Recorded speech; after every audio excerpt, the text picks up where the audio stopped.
to all the Jaguar enthusiasts, Jaguar E-Type Club members. I just want to do a little update on kind of post restoration. As I said in my video yesterday, we've done just over 3,000 Ks in the car, and she ran really well. Had a few small little problems, but considering the engine's brand new and it's pretty tight, I mean, it's still not run in yet. It's probably needing a few more thousand Ks before it's run in properly. But I wanted to go over a few things that we did on the trip and let you know if you've been watching in on the videos and the different things that I'd used. I'll just pop this light on the side here. I'll be back in 1 second. So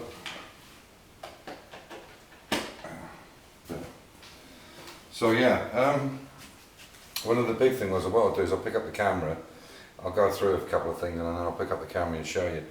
But as you know, I use this Evans coolant in the car. This is this Evans Classic Cool. And it worked absolutely brilliantly. I did take a little bit with me because I needed to top it up, but I didn't have to touch it at all.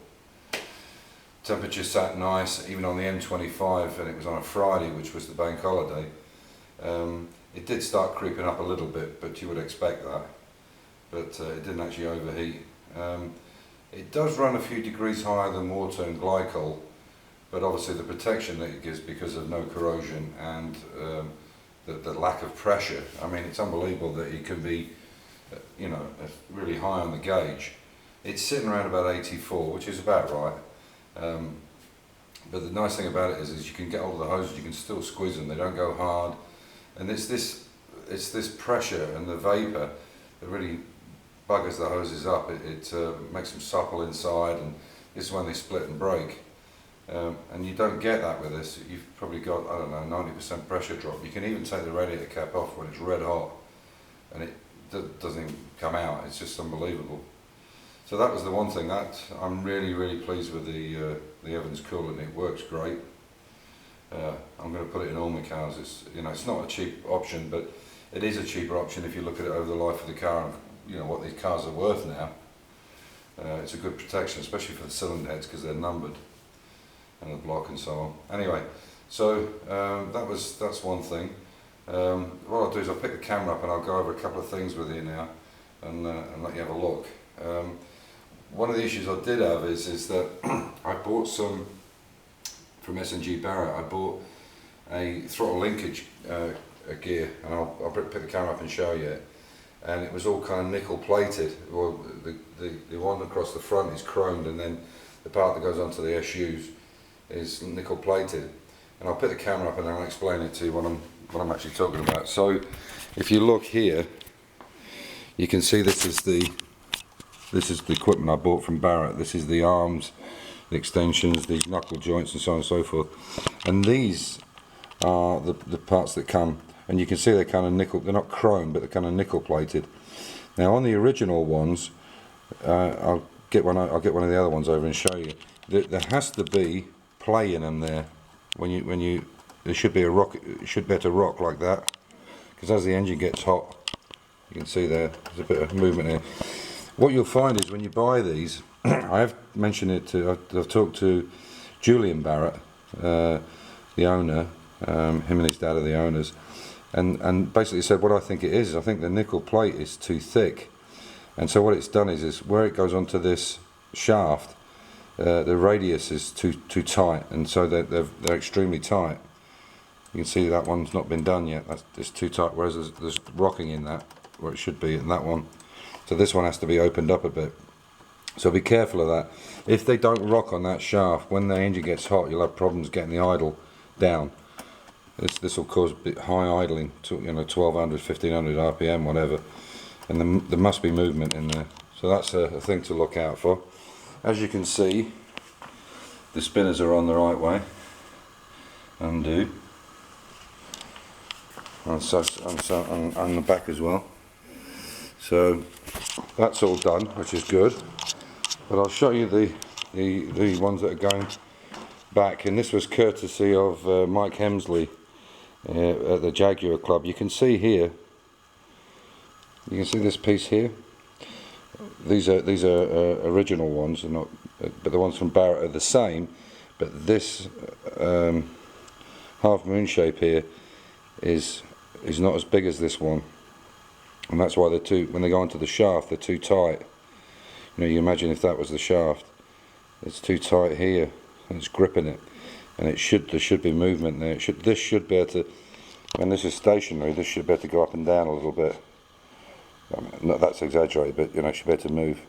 Anyway, so car's all fine again now. It's running nice. No issues with it. Everything's working well.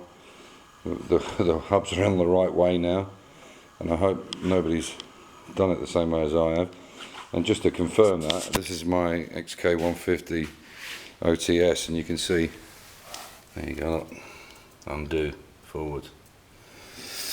But we've started to strip this down now. We've started to take all the floor out. It looks a bit of a mess, but this part here, you can see, it isn't too bad. But I've got a brand new one there, and a lot of brand new stuff. We pre-bought it when I bought the car from Bristol Car and Classic. So lots of spares. You can see there's a side light that's going to go on, and so we're going to start on this quite soon. Hopefully there's some of the parts out of the car already. But what I will do is, as you can see here, so we strip down the doors on the inside. What we'll do here is rebuild all this floor section, take these seat boxes out, get everything sorted out, and rebuild it while it's on the chassis, on its original chassis. So all these box sections here, the B panels, the floor, everything will get done, so it's all lined up. But we'll put a cage inside it so it supports everything. And then when it's all done and get it all welded up, then we'll take it off and put it onto a rotisserie. Then I can weld all the underneath and, you know, weld it up really well and lenish it and clean it and what have you. I think it'll be a 2, maybe 3 year process, but we'll see. And I'll keep you informed on what's going on. But now I've got a Jaguar Classic that's running well. I've got no time. I don't really need to push on the XK. So and we've got 2 of these. A friend of mine bought one, and we bought one, and we're going to repair both of them. So I'll rebuild both of them, restore them. But yeah, just be careful with those the throttle linkages, because you can see here, this is what you get in the kit. But one of the problems with E-types, especially the Roadsters, it's not so bad in the coupe, but the Roadster and the left-hand drive Roadster are the worst to sit in, because there's a problem with the tunnel. The tunnel comes over a bit. On the right-hand drive, they're nice and flat, but here it's difficult, and it makes this pedal quite far back.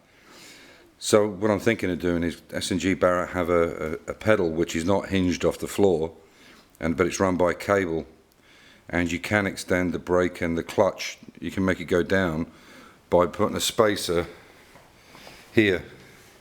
You can put a spacer on here, sorry, there, and a spacer in there, and it only brings it out about ½ an inch or so.